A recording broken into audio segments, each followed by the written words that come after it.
Formally call this meeting to order at 8 o'clock p.m. Monday, September the 23rd?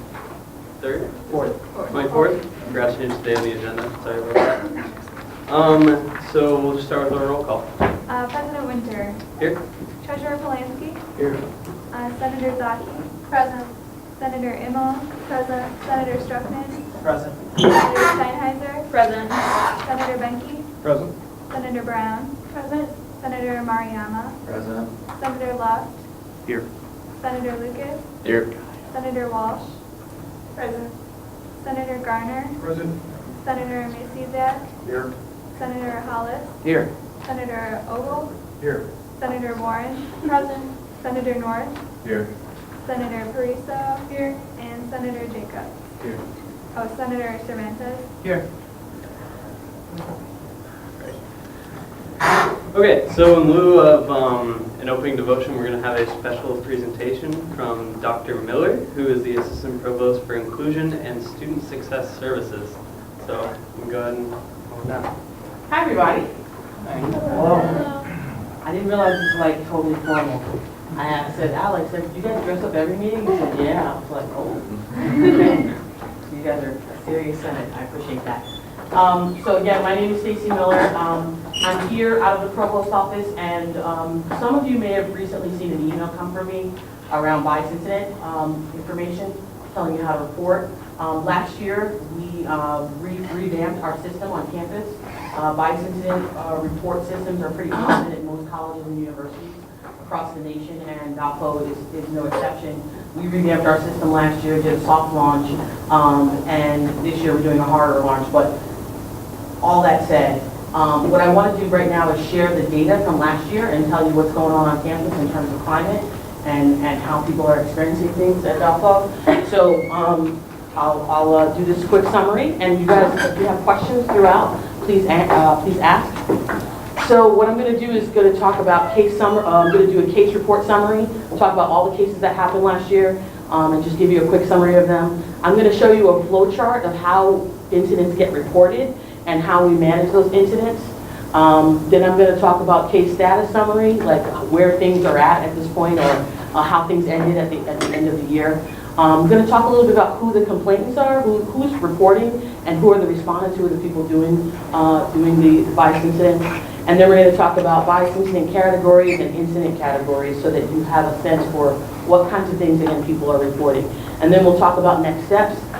Please, again, ask questions throughout. Just to give you a little more context and background, so I am a co-chair to the bias incident response team on campus. We are a team of 8. That includes myself, the Title IX coordinator, who is right now, we have an interim Title IX coordinator, and then there are a couple of folks across campus in different units in different areas who sit on the team. And so when a student, a faculty member, a staff member reports a bias incident, it goes into the system, it gets flagged, we get an email telling us what's going on, and then as a team, we basically decide and try to figure out how best to respond. And so what you're going to see now is, again, all of the reports that came through last year, not the specific details of each report, but basically the kind of the high-level stuff, high-level summary, and basically how we handle those things. So I'll get us started. So last year we had 40 actual cases, but we had 53 reports.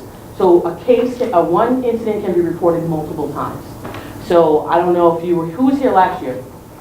A lot of you. Okay, so there were several incidents that happened campus-wide that, again, can get reported multiple times. One of the most memorable ones was the "It's Okay to Be White" signs that got kind of littered through campus. That report alone, or that case alone, was reported about 10 times. So that accounts for the higher number of actual reports. So here are the people who are reporting bias incidents. Again, we had 53 total. By the way, just going back to this number, the 2 previous years we had 6, and then we had 9. So this is the 3rd year, and this is what we're going to call our baseline year, because the 2 previous years don't know that we were doing a great job of communicating the system and letting people know what's going on. So we're going to start that last year as our baseline year, but you can see there was a significant increase in reports and in cases. So again, these were the number broken down by the folks who were actually doing the reporting.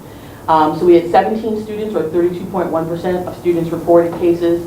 We had 5 or 9.4% of faculty, 21 or 39.6 of staff. And I want to be clear that both faculty and staff have the ability to report on behalf of students. So those numbers could be, the student number could be higher.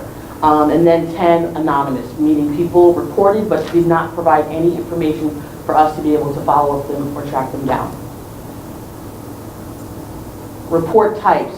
So 30 or 56% were, we want an intervention. We want something to be done. We want the person who did the harm to be talked to, or we want some sort of response. And then 23 or 43.4% were just for informational purposes only. Location of the incidents. So obviously you can see the majority of them happened on campus. 38 or 71.7% happened on campus. 6 or 11.3% happened off campus. And then we had what we call online, meaning we don't know really physically where it took place, but it was an interaction or some sort of incident that happened through online or electronic communication. And that was 9 incidents, 17%. So this is our process for handling cases. This flowchart I'm about to show you is pretty kind of like, you might be able to see it on the big screen, but it's a little hard to see on the smaller screen. But the easiest way to explain this flowchart is just, there's 2, as you see the incident go down the middle, there's 2 paths an incident can take. There's either the non-criminal path, which is my area. So when an incident happens and there's some insensitivity going on, or someone doesn't feel good about a particular situation, if it's non-criminal, it goes to the bias incident response team. And then we coordinate an effort to try to help both the person, the complainant, and the respondent get together and try to repair the harm. If it's criminal, it goes on a completely different path. And it goes on a path that I never get to see again, that the team never gets to see again. So it's either going to go to Title IX coordinator, or it's going to go to VUTV police. And in conjunction, those 2 might even work together on a case. But once it goes down that path, we don't really get to see it from there. So this is the status of cases. Like at the end of the year, this is where we landed. We basically resolved or closed 31 cases, meaning we spoke to the respondent, the complainant, or both, and came to some sort of a resolution that folks felt satisfied with. We had 3 situations where there was no ability to respond because, again, we didn't have enough information. And then we had 6 that were referred out, meaning those went down either to Title IX or they went to VUPD for follow-up. Here's a little information about the complainants, the people who were filing the incidents. So about 57% of the cases that were filed were the students were the complainants. They were the people who were targeted. And this is an overall breakdown of the number. So you have 30 of the cases were students, 56.6%. Valparaiso University community, meaning the entire community. We can't identify one particular person in the community, but an entire community was impacted. Again, It's Okay to Be White signs is a great example of that, where a whole bunch of people saw that, so we can't really, again, pinpoint one person. So we have 18 of those, 34%. The 2 slivers, the green and the purple, are both 1 or 1.9%, and that's faculty and a non-Valparaiso University affiliated person, and then 3 were related to staff. This is information about the respondents. So students were the primary target, and the primary perpetrators were students. So 53% of all the reports were student on student. So I'm a student, and another student is doing something to me that I'm uncomfortable with, that I consider to be a bias incident.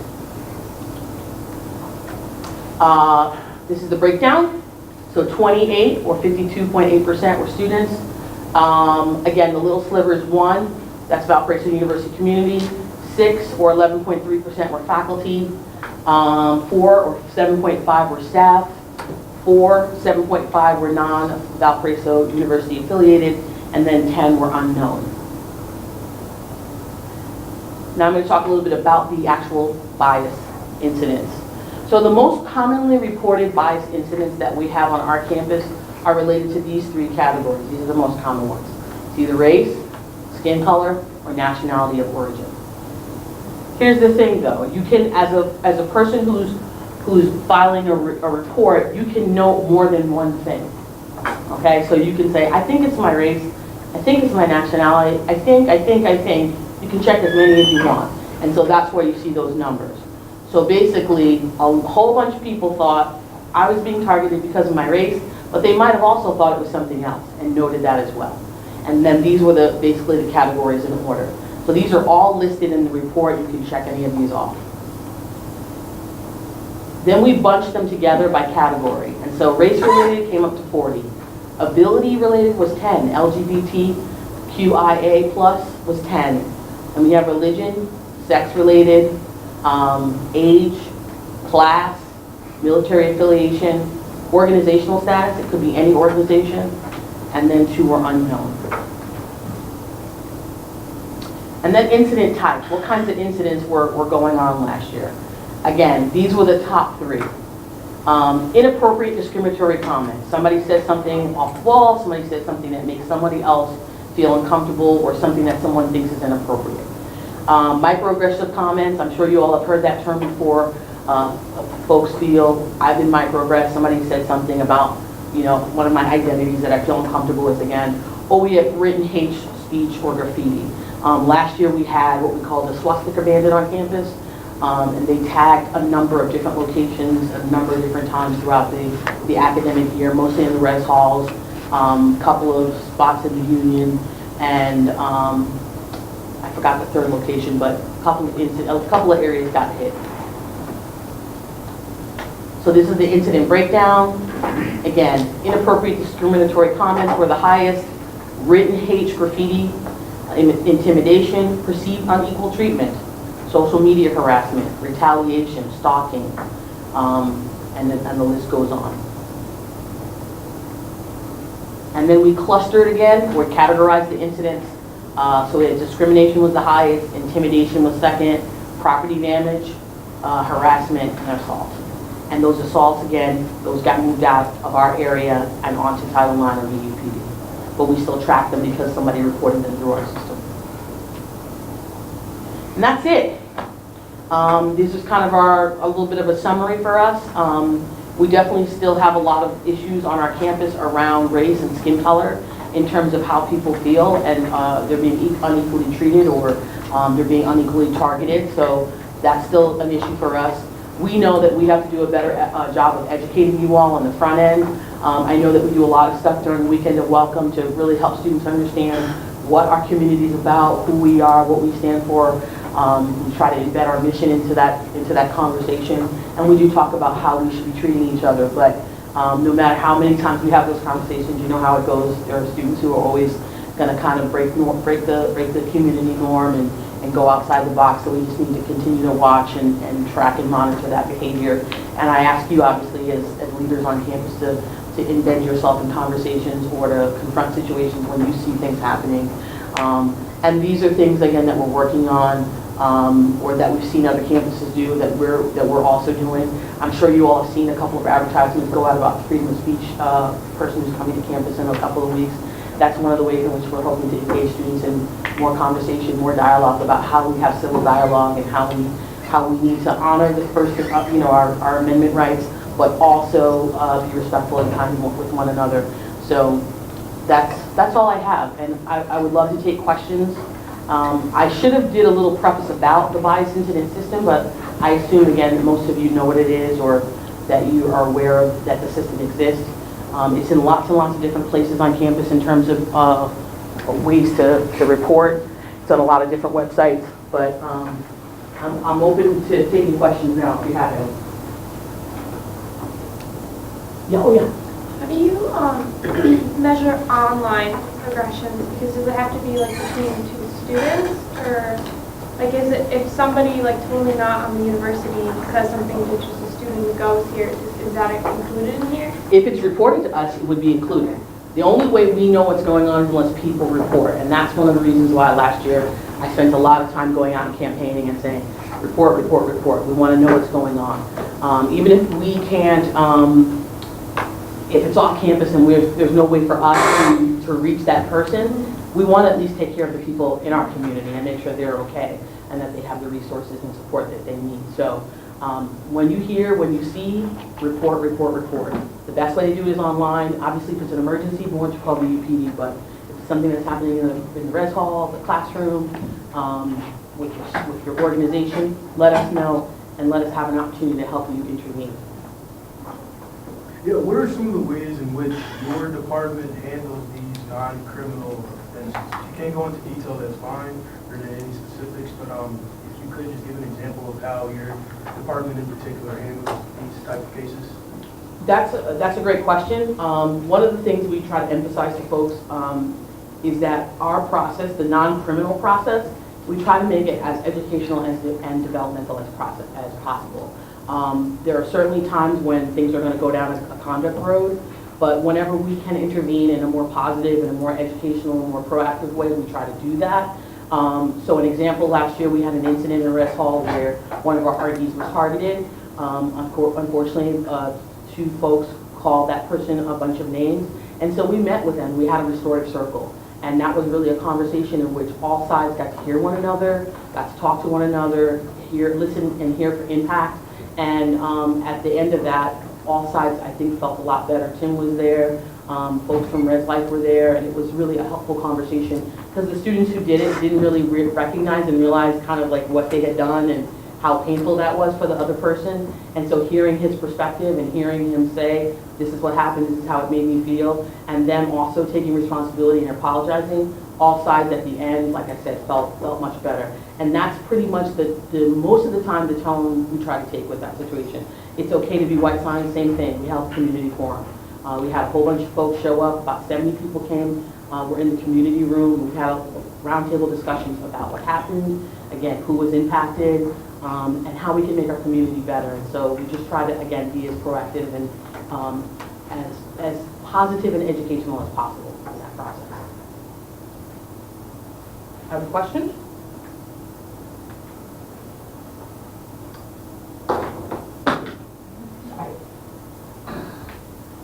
Okay, well, if you don't have any other questions, I'm going to log out. I appreciate your time. Again, as senators and as members of really the university student government, I really ask that you keep an eye on the communities that you're a part of and the communities that you see up around campus, and that when you see things or when you hear things, that you encourage people to report them and let us know.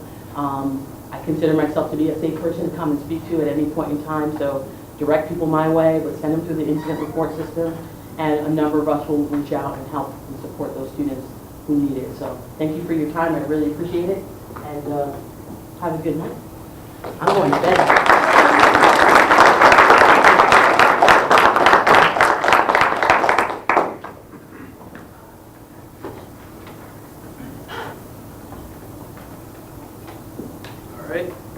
Thank you for coming, and if you guys have any more questions about that, you can email Dr. Miller, and her name is on there. That will email, it's going to be the same. And yeah, just always be on the lookout as senators. Like if anybody comes for help, direct them to the bias incident report system or direct them to Stacy and make sure that they get the help they need. All right, have a good night, everyone. Thank you.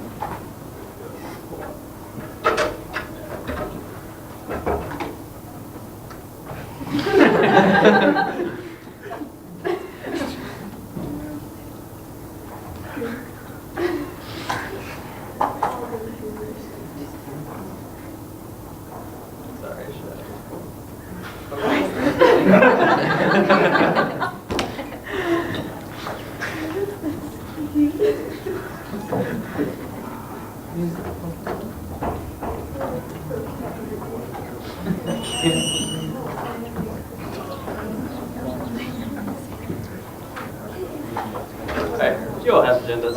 We don't need to pull it up. It's fine. Alright, so with that, we'll go to our forum of concerns. Does anybody have anything that they want to say?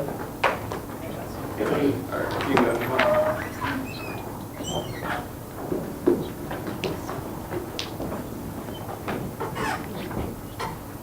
Hello everyone, how you guys doing? My name is Larry Crawford and I am the treasurer for the Valpo Robotics Organization, and I am a ECE sophomore. And last week we submitted a capital expense form for more HTPE to upgrade our robots.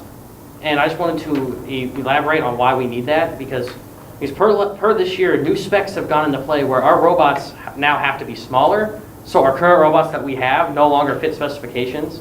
So we cannot actually compete in the competition without new materials. And this capital expense report would take care of the materials that we need. So we really do need this capital expense to go through so we can actually get the HTPE so we can build our new robots to be able to compete in this year's competition and continue to win more and more and more like we did last year. So if you guys could help us out and get the capital expense pushed through, that would be highly appreciated. Thank you.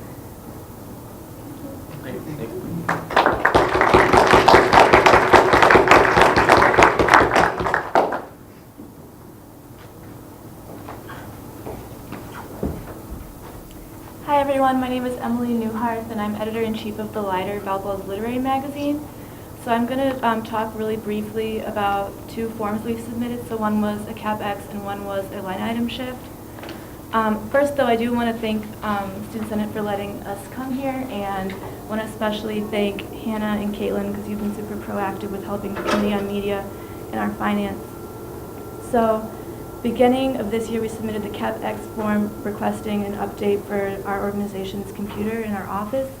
The current computer we have is a Dell Optiplex from 2005, and it is completely outdated to the point that we cannot use it at all for our design and administration needs, and for as long as I've been a part of the Lighter, we've never been able to use it, and I know that's the case with my predecessor as well. In the Finance Committee bylaws, XVG Clause 2, it states that Tier 1 organizations may request funding from General Capital Expenditure Fund for replacement of broken and or antiquated equipment, which would apply to our situation. That is the capital expenditure form. We are also submitting a line item shift for the money that originally we had going towards updating our computer, because at the time that our budget was being voted on last year, we were not aware of the capital expenditure form. We didn't realize that that was an option that we could use, but we did know that there needed to be a change in order for our organization to function as well as we can, and in order for us to catch up to our fellow media organizations and the competitor collegiate literary journals. So where we would be moving that money would be to our printing, which is always needed because the printing fees are constantly going up as we move into the digital age, and it would help ensure that we can produce quality publications both semesters. And then some of it would also be going towards our ICPA convention, which is the Indiana Collegiate Publication Association, and this would allow all 4 of our e-board members to be able to go now. And then a little bit rest of the money would be going towards our organizational functions like the cabaret and our coffee houses, which would ensure us to host quality events that will represent the Lighter and Valpo well. Thank you.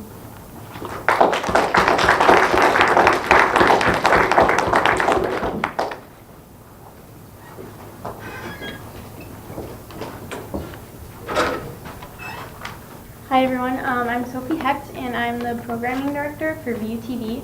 And we submitted a CapEx for a Duratrans background.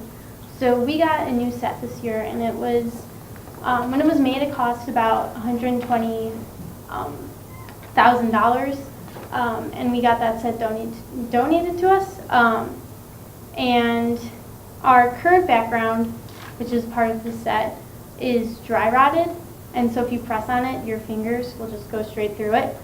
And if this breaks, our set will be unusable, and this is our main set we use for most of our shows. And the company will make it for free, we just have to pay for supplies.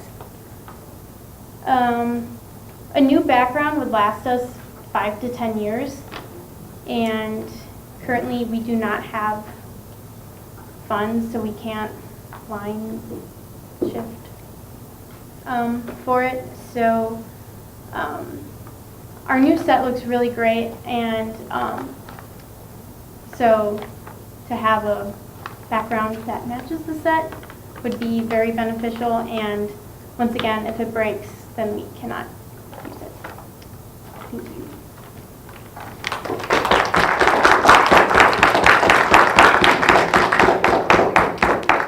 Do we have anyone else? All right. We'll move on to the approval of the agenda. Is there a motion to approve? Motion to approve. Second. All right. All in favor, please say aye. Aye. Opposed, nay. And abstentions? All right, passes. So now senators' reports.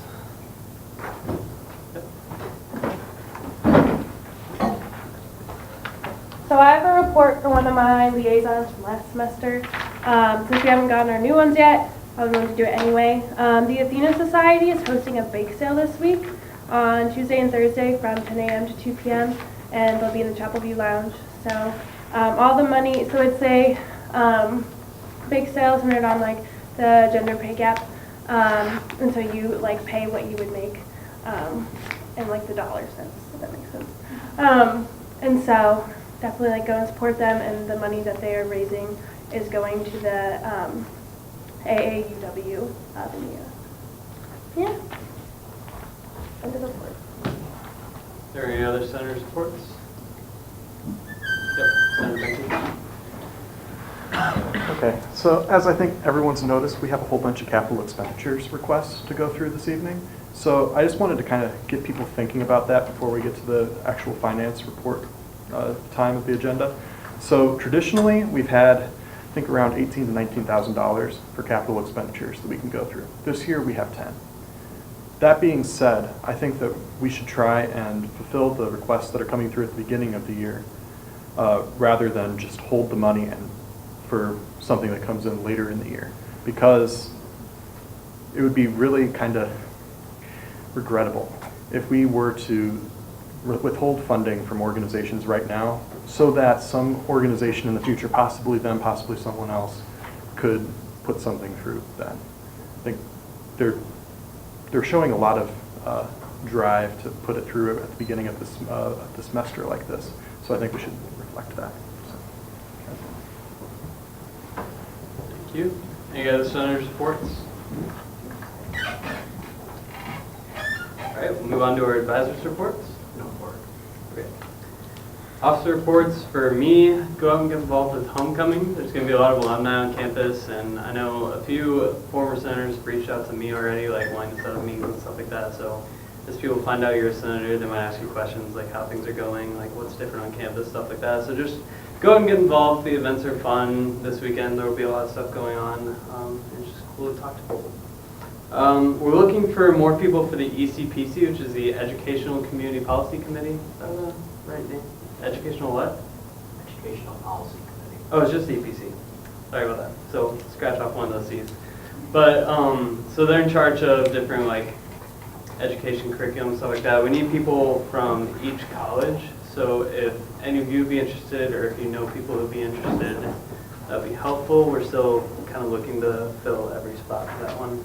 And then we're also looking for a few more judicial board reps. So if you have any friends or recommendations of people you think would be good for that position too, just let me know. You can send me an email, talk to me after this meeting or anything.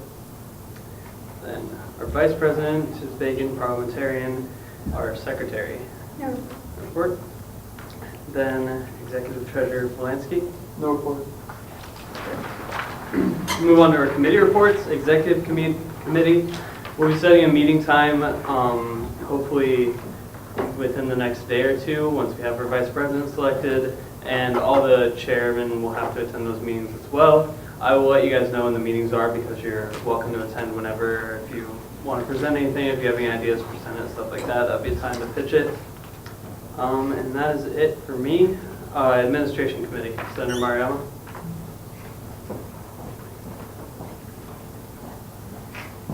So the administration committee is starting to go through our paperwork that we've gotten. We have about 12 organizations that have put in an organization recognition form. So we're going to start going through those, meeting with them next week, and then we'll be bringing those up. Also, if people ask for administration questions, please put them to the administration.studentsenate@valpo.edu email, not my personal email. So I've gotten like 8 requests to see our tier slate through my personal email. So just make sure you send them there if they have questions about that. End report. I can send out an email later tonight too with all the Senate emails so you guys have them, like finance, administration, and then the executive email, stuff like that. If that'd be helpful. Finance committee? Yep. We've got stuff. Hold on. Great. Yeah. Great. So do we want to start with the line item shift or go to the categories? Actually, this is kind of as a package. So for the lighter, we've got a line item shift and we've got a capital expenditures. So the capital expenditures is basically saying that they want to buy Adobe and a new iMac, as I understand it. We heard about that during the Forum of Concerns. So that's for $1,600, 13 cents short of $1,600. And then there's also a line item shift that's moving out it's moving out $1,100 from the iMac and $240 from the Adobe software package line into printing fees for $1,000, the convention line for $50, coffee house $250, and cabaret for $40. So basically, we're letting them use their money for other things and then covering their purchases with capital expenditures. So that's the first one. Can we do it as a slate? Because I mean, Yeah. it would be really bad if we, approved one and not the What was other. the committee vote? Committee voted for the line item shift 500 and the capital expenditures 500. All right, so the motion on the floor is line item shifts from lines 75 and 76 in a total of 1340 to lines 39 printing, 26 ICPA convention, 52 coffee house, and 52 cabaret. Point of information. 34, yeah. Doesn't the motion have to be made to vote as a consensus of the package instead of like voting separately? Sure. So is there a motion on the floor? Motion to vote on the line item shift and the capital expenditures request of the slate. Is there a second? Second. All right, all in favor, please say aye. Aye. Opposed, nay. Abstentions? Passes unanimously. Okay, so the motion is on the floor. Are there any questions for the finance committee? Yep. Wait, so can I get a clarification? They have lines in their budget for $13,400, and then we are moving those, and then a capital expenditure will be replacing that with more money? Correct. It's 1,340. 1,340 is the line item shift, and 1,599.87 cents is the capital expenditures request. So there's not enough in just the lines to cover it. So they're going to use CapEx to cover the new technology updates, and they're going to use what they had for technology to go to printing and stuff because they don't have enough to cover that cost as well. Senator Mo. I just wanted to reiterate to everyone that they would have filed for a CapEx last year. They would have known that a CapEx was a thing, so this never would have been put in their budget in the first place. So their other things would have been likely more funded anyways. So, yeah. Senator Hobbs. I'd like to second her reiteration as well. Last year they made sure to put like everything they could towards the computer, and now they're just putting things back in their budget that they would normally have. Senator Stein. And you mentioned too, along with the computer, they put Adobe Suite in there for the computer, so like that's going to be more money than they originally accounted for, and they need to update that software in order to function as an organization. Any other questions or clarifications? Motion to vote. Second. All right. Just a point of information. Yeah. Yeah, so just before we vote on it, the price for the Adobe software is $300 a year per device, so that presumably would go on the iMac that they're getting as well. So they have two things. So there's a motion to vote. All in favor of voting, please say aye. Oh, wait. We're voting as a slate, correct? Yes. So this is only the first. No. No, this would cover This is the two. only one that we have? Yeah, if it passes, then the CapEx and the line item shift go through. Okay, I If it thought there fails, were then neither multiple goes through. CapEx requests. Oh, it's from another organization. Yeah. Yep. All right. So there's a motion to vote. All in favor of voting, please say aye. Aye. Opposed, nay. Abstentions? All right. All in favor of approving the line item shifts and the capital expenditures request as a slate for the lighter, please raise your hand.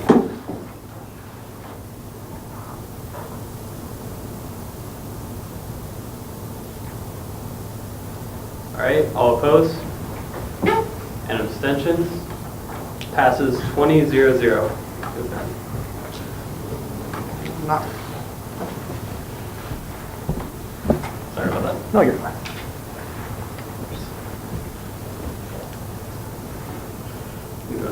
So the next one we have is the VUTV CapEx request for $1,527. And this is to purchase the back for their set that we also heard about during Forum of Concerns.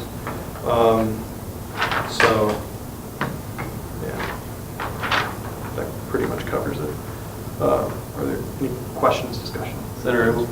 I was just gonna say that this does fall under the rules of the capital expenditure because what they have is currently broken, so we're replacing what they have, which they need to function, so. Point of information. What's the total request? $1,527 for this request. Motion to vote. Second. All right, all in favor of voting, please say aye. Aye. Opposed, nay. And abstentions? All right, so the motion is to withdraw $1,527 from capital expenditures for VUTV. All in favor, please raise your hand.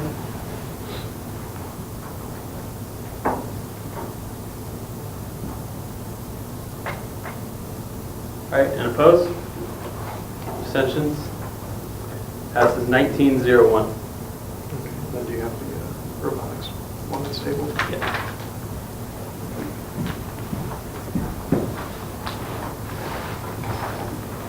So this is the one we were discussing last week. Is there a motion to take it off Yeah. the table? Yeah, we do need. Motion to take off the table. Second. Yeah. All right, all in favor, please say aye. Aye. Opposed, nay. Abstentions? All right. Okay, so this one's for $650. It's to purchase new high-density polyethylene sheets to build the new generation of robots that are required by, basically, as I understand it, the national regulatory body for robotic football. So, questions on this one? Senator Steinhauser? How often, I don't know if you know this, Craig, or Senator Binky, but how often do they change the regulations for the robots? Is this something that happens like every year, like, oh, you have to build new robots, or no? I do not believe this is Okay. normal. Yeah, it's not a thing that they rebuild the full robots every year. Senator Mariella? Do we know if they were notified of this change after they had submitted the budget? Like, what was the timeline of when this information was given out? Good answer to that. Motion to open the floor to, I don't know. Form of concerns. Second. Okay. Yeah, you can go and answer that. Okay, so we were informed about the speculation change at the end of last year. We were able to use what funds we had into getting enough to build some of them, but we didn't quite have enough in our budget to fulfill all of the required HTPE. So we're filling out this capital expenditure request to get enough HTPE so we can finish building our robots so we can compete this year. So you were notified of the rule change after the budget had already been voted on? Yeah. Any other questions? Senator Not Abel? not for that. Yeah. I just had a comment. No, yeah. Okay, so I'm just confused as to how this would necessarily fall under a capital expenditure because yes, the robotics team does need this to like build their robot, but there are other clubs that like the only thing they do is go to a conference and we don't fully fund their going to a conference, so they have to raise the money themselves. So this is like adding money to a conference because they don't have enough money because that's the only thing they do. So just because this is like what they do as an organization, I feel like because they requested $3,774, we gave them $3,000. So they're missing, they just got shorted $700 from this particular line because they didn't specifically request money for the HTPE sheets in the beginning. They requested it as a whole for the robotic football team. If you look at their budget for the tier 1 organizations, because they requested $359 for that, but they grouped that under a big item of the robotic football team. So why is it saying that the $700 they got didn't fund this particular item instead of it didn't fund, like, fully fund a lot of their different items. Senator Starkman? What exactly is the text of what capital expenditures are for? I have it. Caitlin. She has it. Yeah. Let me go to Chrome, sorry. Oh, I don't have it. I know it's antiquated and or broken. Those are the two adjectives used in the bylaw. It's bylaw X, B, finance, G, clause 2. And to my knowledge, I feel like this doesn't fall under that specific Well, description. I don't know if the advisors have been. so the thing is, for the comparison to a conference, another kind of rule of thumb that we use for capital expenditures is that it has to be used for multiple years. So it can't just be a single expenditure. So that would be like the conference. The conference is just, 3 days or maybe. Well, that was just like an example. Yeah, and I get that, but it's also a thing that they're using for multiple years, which falls under the definition. It's not understand it. I mean, if I heard him correctly, didn't he say that the reason they didn't request that under that capital expenditure is because they weren't notified that they needed those materials until after the budget was passed or something like that? So I think that might have been the reason why they didn't include it. No, it wasn't. What was it? They just didn't get fully funded for the robotic football team. Senator Zephyr?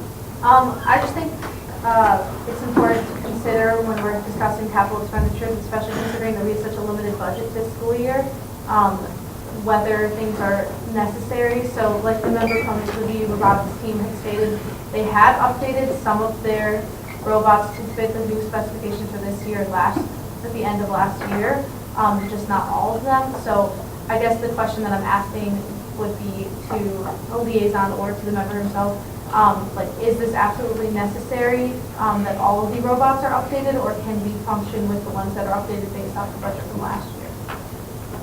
Motion to open the floor.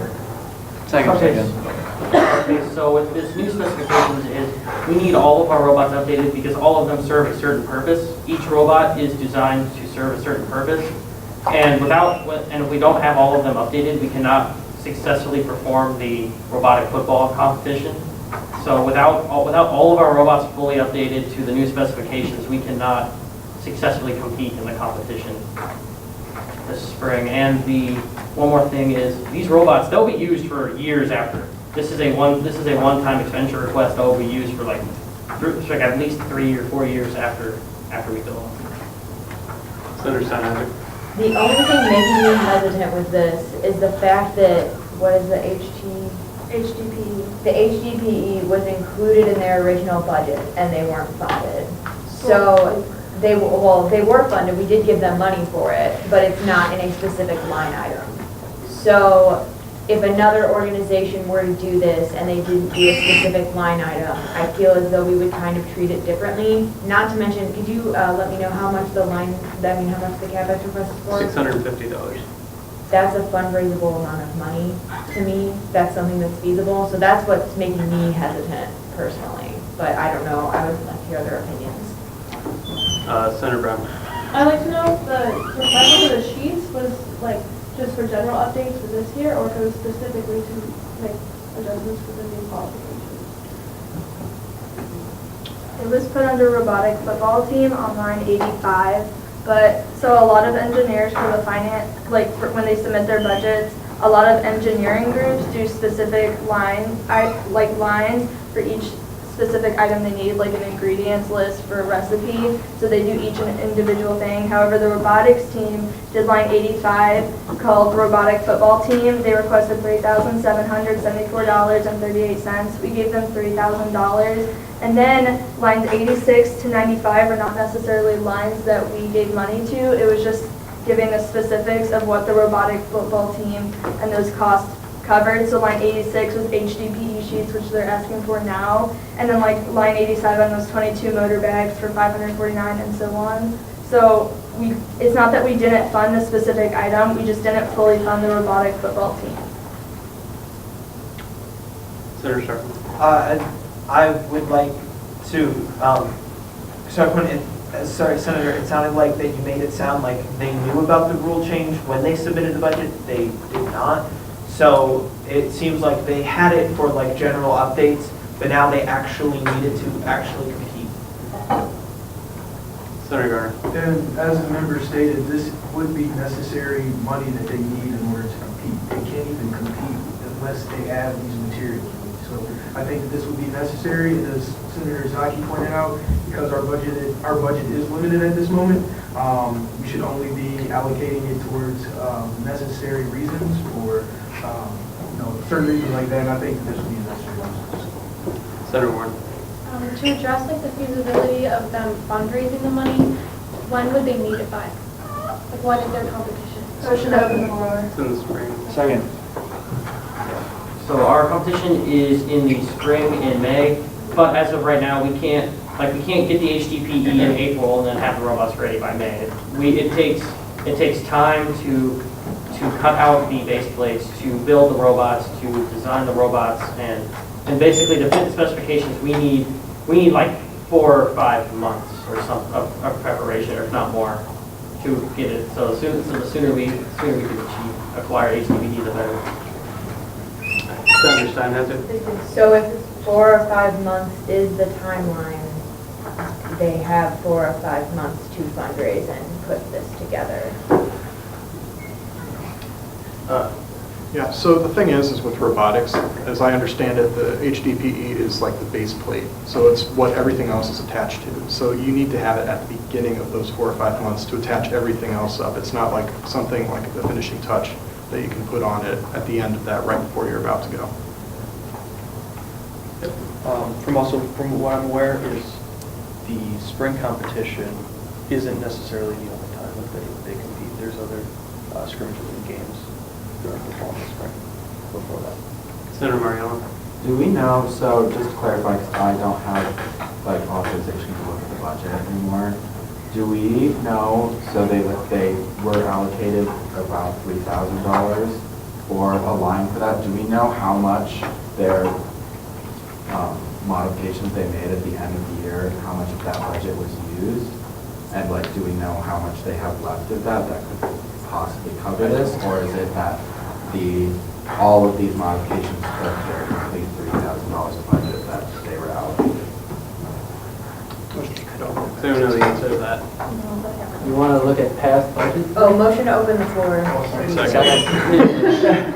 See, you're asking to look at the past budget and see how much they spent of the whole thing? Yeah. I don't know the answer right now, I mean, I can find out, but. Sure. Senator Emmer. I have a question for the robotics number. Can I open the floor and then ask my question? Or do I need to ask the question then open the floor? Motion to open the floor for the duration of this discussion. Oh. Second. Point of order. If you open the floor for the duration of the discussion, that leaves room for interjection, Yeah. which is not part of our. Barring that privilege, just to ask questions. Well, you ask your questions. So you said that they can reuse the robot from year to year, correct? Mm-hmm. So then, how come every year there's a request for more items for this robot if the same one can be built? Because your budget has requests for like a lot of items for this robot, but you said that you're using it from year to year. So we do reuse the robots from year to year, but every year we make updates and upgrades to the robots. So say we're in a game and all of a sudden one of the pieces of HDPE we cut out cracks in half.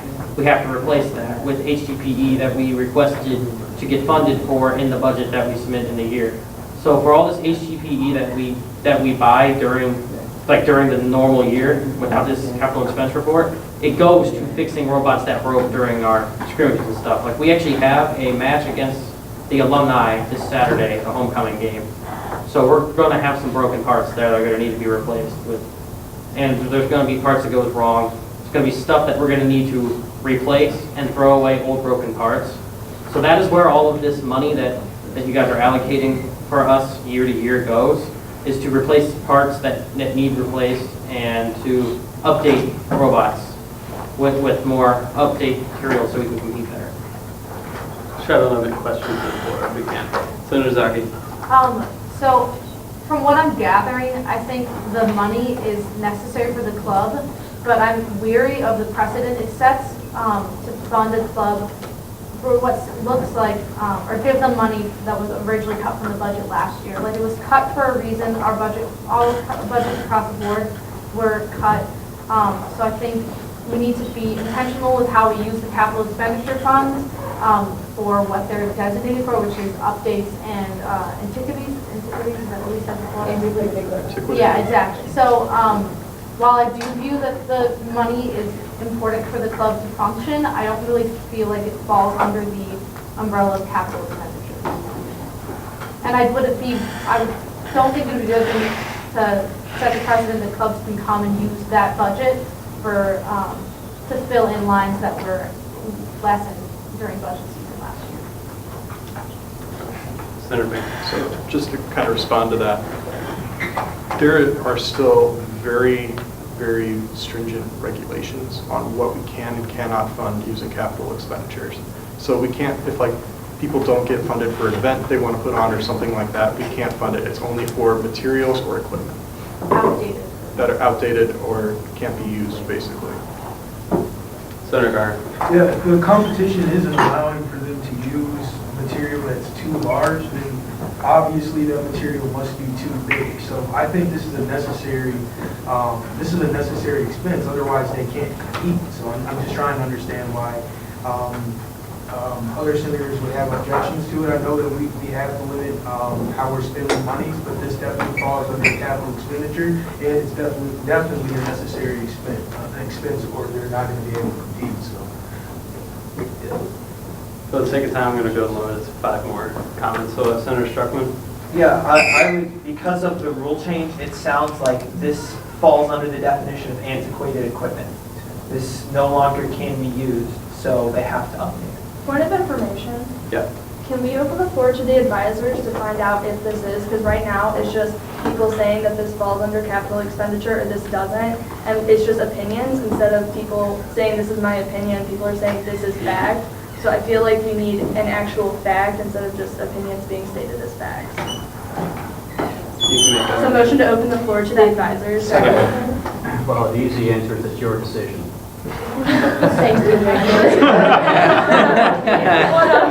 The Constitution bows up to our interpretation as a Senate, and we can decide how we want to interpret that. I think with something like this, it's kind of a gray area, and there's no set right or wrong answers to what is and what is not capital expenditures. The point in the bylaws is pretty vague as it is, so it's really up to us. Senator Steinheiser.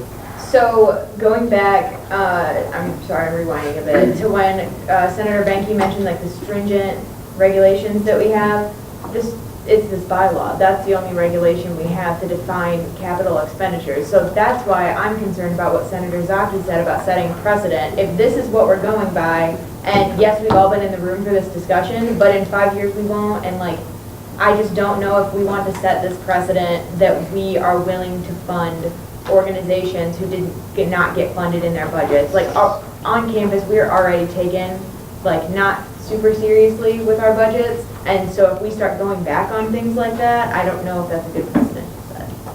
I'm going to take Senator Warren, Senator Brown, and then Senator Wallace. Just out of curiosity, the CapEx was approved thus far. How much is left in that budget? I can calculate. It's like 7.5. For the year? Yeah. Is it a semester or a year? Yes, per year. Per year. It's a tier 1. we have, by just some rough calculations, without this, we have about, we have $1,600 left in CapEx. And if we add this, it would be 63. Yeah. 6,873. Yeah. Oh, yeah. For the entire year for all clubs? Yes, and historically, I can't remember a time when we've used CapEx. I don't think we really have in the past few years. But Motion to open the floor for informal caucusing for 3 minutes. Second. Maybe just call it a recess for 3 minutes. yeah, okay. I'll call a 3-minute recess. Everyone come back here at 8:15. You're supposed to vote for. Wait, we have to vote on that. All right. That's what I'm saying. That was-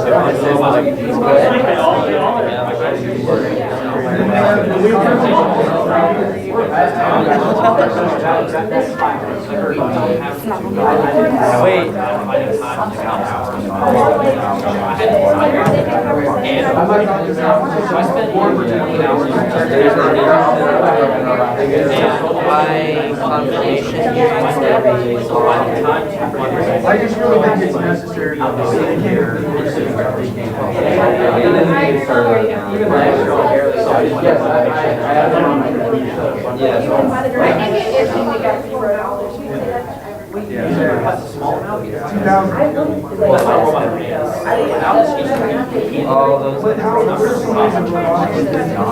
Yeah, we requested that meeting. It's just like, yes. Yeah, we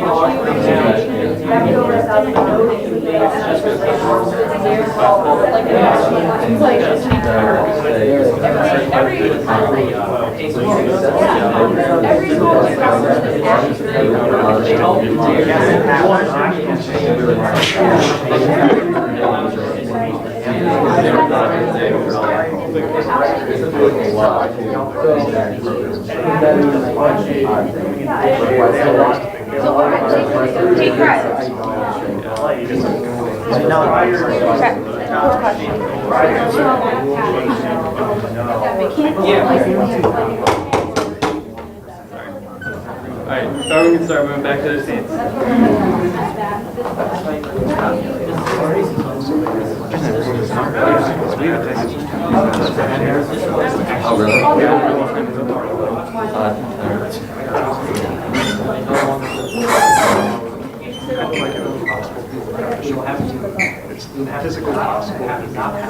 Okay. I feel like most of what's going to be discussed has been discussed, and for the sake of time, I'm going to allow 5 more comments, and then we're going to go ahead and put it to a vote. So we're going to start with Senator Brown. All right, so to clarify about the budget, I spoke with a representative, and normally they request a smaller amount of this material every year to fix things, because obviously when robots break, and so they have to repair them. What they need is more of it to be able to build or to update the robots. So this is separate from their original budget. They're not just trying to fulfill what their budget was asked for. It's like a larger amount than they would request. Just a clarification. Senator. So while I agree this is important, I do not believe that it falls under the bylaws for this because they requested $3,700 for this one item.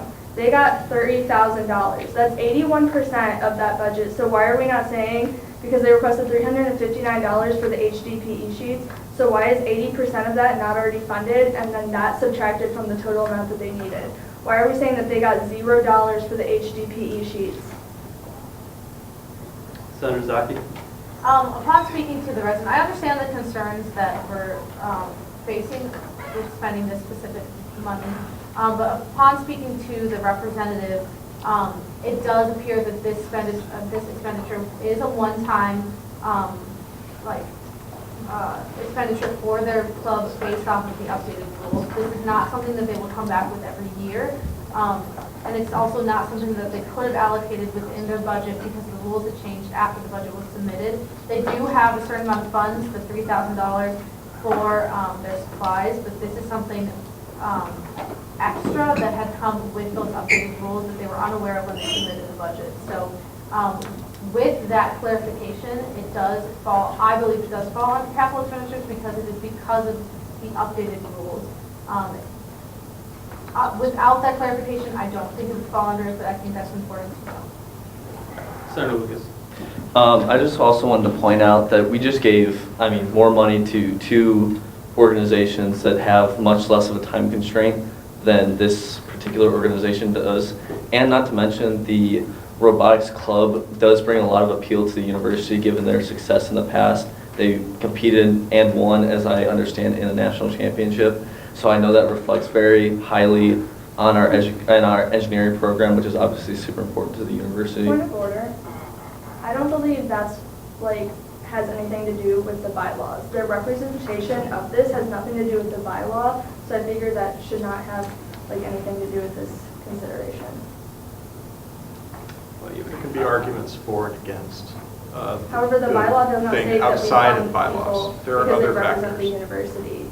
It states that we fund people because they meet these guidelines, not because they represent the university so well. That can be a factor in decision-making. No, it cannot. Yeah. It's literally stated that it's only broken and/or Antiquated.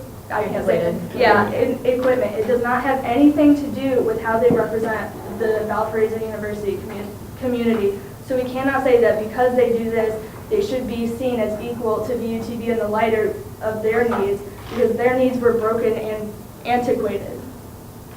We can't just say that that's equal or that should be of consideration. To clarify, I'm not saying that that you can violate the bylaws. The bylaws do need to be followed. However, in the decision-making process for whether or not we are going to accept a specific capital expenditures request, it is important to consider all aspects of that request, not just whether or not it fits the bylaws. Will that have a final comment? Oh, I would just like to point out that this is, by definition, because of the rules changing, this is now, they have now outdated equipment. They have antiquated equipment. This seems like it's a textbook definition of what you can have as a capital expense. Is there a motion to vote? Motion to vote. Second. All right. All in favor of voting, please say aye. Aye. Opposed, nay. And abstentions? All right. All in favor of approving the capital expenditures, oh, by the way, this has to pass by 2/3 vote, so it seems like a line item or running change. All in favor of approving the capital expenditures proposal from Valparaiso Robotics for the amount of $650 for upgrades, please raise your hand.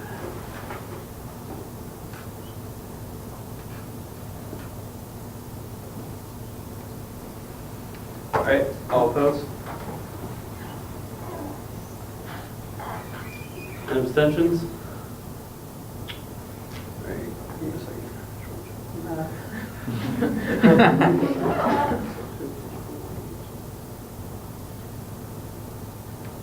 Passes 14-4-2.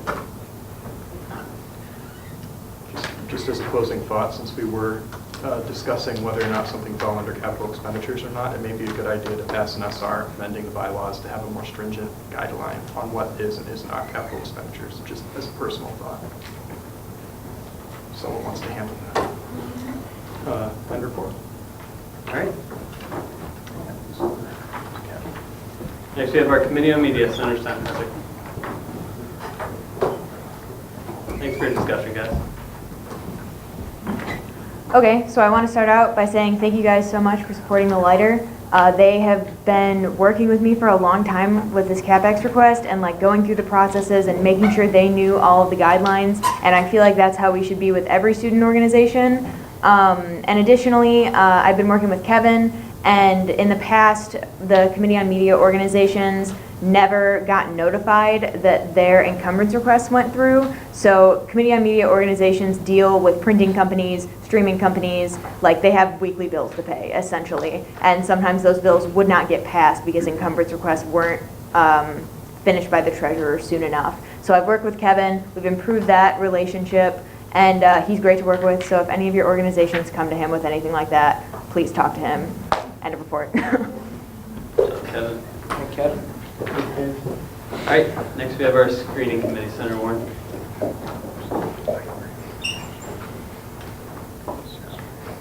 Okie dokie. You guys all should have received an email today regarding the open positions. Parliamentarian, the PRC, and now 2 freshman senators, and then assistant treasurer.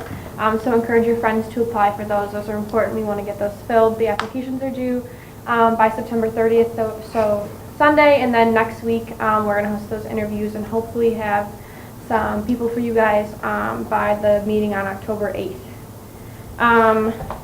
Now for what you guys want me to talk about. In the past week we held interviews and read through applications for 5 different candidates for the vice president seat. We have ultimately decided to recommend as a committee Carlos Cabaya. We voted 3-1-0. We had those 5 candidates. They were all really strong candidates. They were excellent. It was a very difficult decision to make. They were very impressive. Carlos ultimately demonstrated a very hard work ethic. He has a lot of experience in Senate, leadership ability, and ability to take initiative, and he met a lot of the standards that we felt and outlined were important for a vice president. The committee outlined those. And then if you guys have any questions for me, other committee members, or Carlos, you guys can ask those now. So open the floor to questions. Senator Sennheiser. So I don't have a question, but I just want to say Carlos is great, and he did a fantastic job last year as finance chair, and a lot of what we do is budgets. Well, I know he'll be open to working with us for SRs and everything, so I hope you guys support him. Senator Moore. Also, to go off of what Caitlin said, not only does he have all the experience, he's also involved on campus, so he's involved with different organizations on campus. So he's involved, he knows the people, and he would be a great person to have at the front of the Student Senate, because the student body knows him, they know Alex, and this would just get the Student Senate to be better known for better things other than just not funding people fully, which is what we're known for a lot of times. Any other comments or questions? Sorry. Motion to vote. Second. Yep. All in favor of voting, say aye. Aye. Opposed, nay. And abstentions? All right. What? Yeah, you guys can vote. All right, so all in favor of confirming Carlos Cabaya for the position of Vice President of the student body, please raise your hand.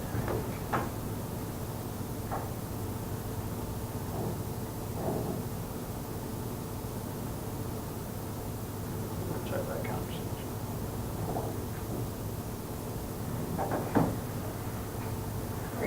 All right, all opposed? And abstentions? All right, passes 14-04. Congratulations. All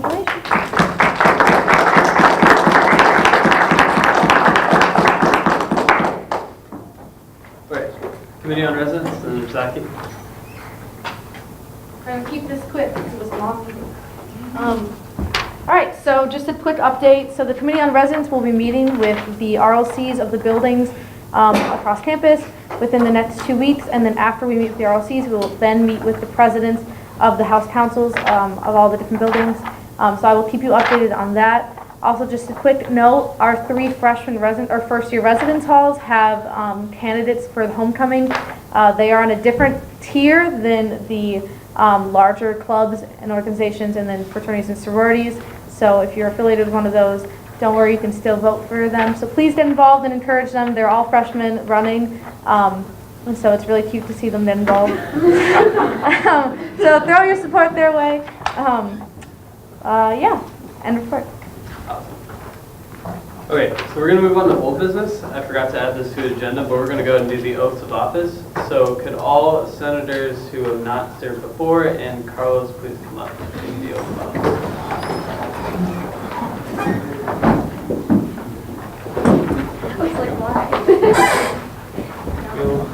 Y'all can just line up in front of the desk. I did it. Oh, it's on there, that's right. My first Senate meeting. Yeah, Kevin. Wait, was it? Yeah, come on.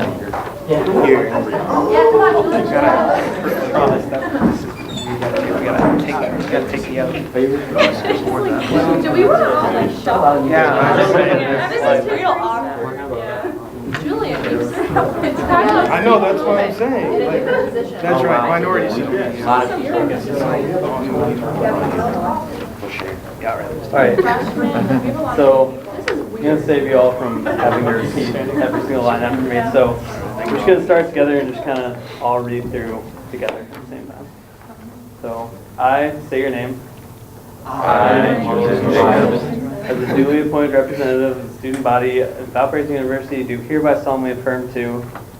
As a duly appointed representative of the student body of Valparaiso University, do hereby solemnly affirm to. Go and just read through all of them together. So.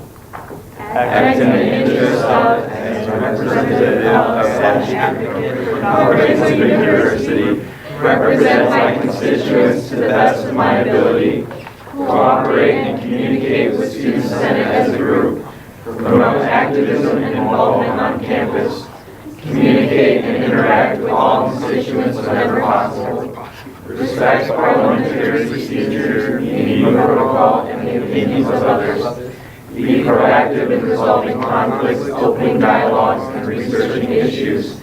Interact with campus faculty, staff, and the community at large. Expand horizons of knowledge both for myself and my constituents. Educate the student body to understand issues from all perspectives. Perform office hours productively and regularly. Serve effectively on all assigned Senate committees. Responsibility to recognize campus organizations and perform all duties to the best of my ability at all times.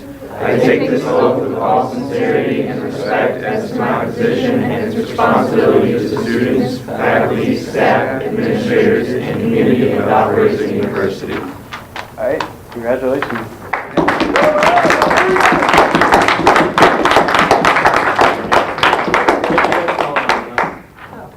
Keep them. Always remember. Put them on your corkboard in your dorm. Exactly, friend that thing. Yeah, you don't like it?